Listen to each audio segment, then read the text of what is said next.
Hi mga ka-bakers! Kumusta kayo? Ngayon naman ay gagawa tayo ng Hopia Macao. Handa na ba kayo? Ang mga kailangan natin ay bread flour 300 grams, soft flour 300 grams, asukal 300 grams, itlog 1 piraso, asin 1 teaspoon, mantika 1/2 cup, tubig 1/2 cup, at baking soda na 1/2 teaspoon.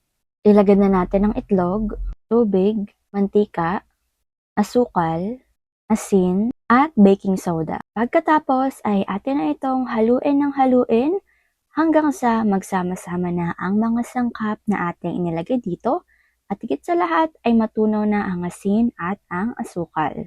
Pag natunaw na ito ay atin ang ilagay ang 1/4 teaspoon ng red food color. Pagkatapos ay atin po ulit itong haluin para mas mapino pa po ito lalo.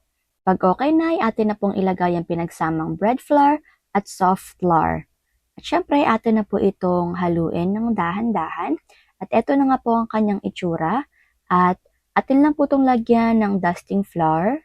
Yung kaunti lamang po ang ating ilagay dito. Ayan, pag nalagyan na po ng dusting flour para lamang po hindi po siya dumikit sa ating lalagyan. Lagyan po naman natin ulit para po hindi siya dumikit at makuha na po natin ang ating hopya. Yan.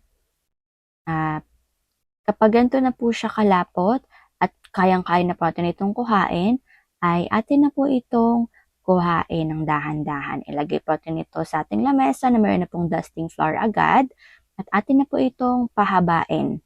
Just take your time lamang po mga ka-bakers. At syempre nga po pala, ang size nga po pala nito ay 20 grams po ang isa. Ibali po, ang hati po natin dito ay 20 grams. Kung gusto niyo pong dagdagan ay okay lang. Kung gusto niyo pong bawasan ay okay lang din naman po. Kayo po ang masusunod.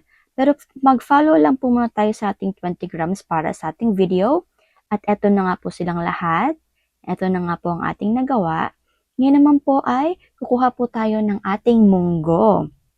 Yung munggo nga po pala natin ay ililink ko po sa baba kung paano po siya gawin dahil meron po tayong step-by-step tutorial or recipe kung paano po natin nagawa ang ating munggo at napakabilis lamang po nito.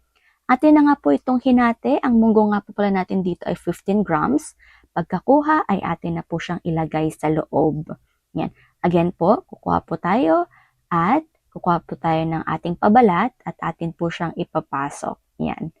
Ayan, ganyan lamang po mga ka-bakers. At lagyan po natin ng dusting flour at atin po siyang papabilugin ng parang ganito.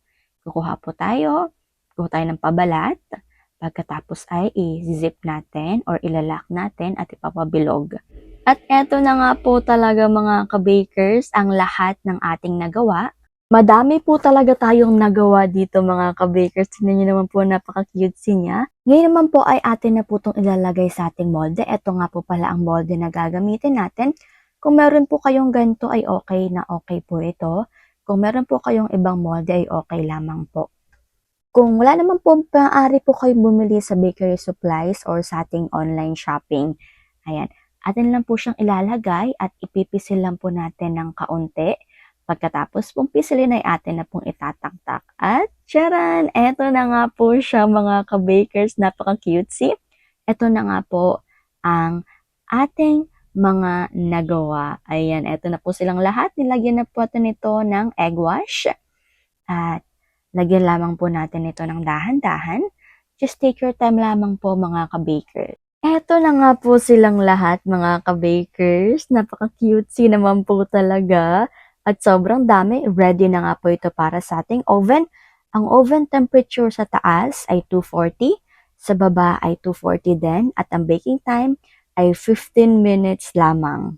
At after 15 minutes naman ay luto na nga po ang ating Hopia Macao na napaka-delicious, napaka-sarap naman talaga mga ka-bakers, yung tipong ang crunchy, tapos yung loob po napaka-fresh at ang lambot naman talaga, lasang munggo po talaga ito mga ka-bakers. O di po ba napaka-bongga?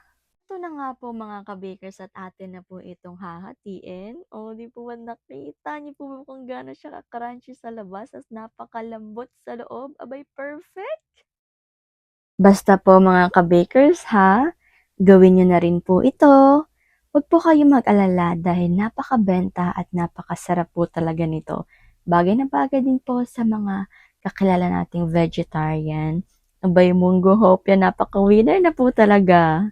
Ay naku po mga ka-bakers, napapadaldal na naman po talaga ako. Kaya naman po, eto na nga po ang ating food for the soul ngayon. Mateo chapter 6 verse 14 to 15.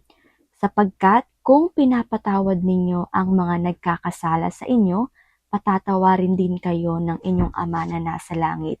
Ngunit kung hindi ninyo pinapatawad ang inyong kapwa, hindi rin patatawarin ng inyong Ama ang inyong mga kasalanan.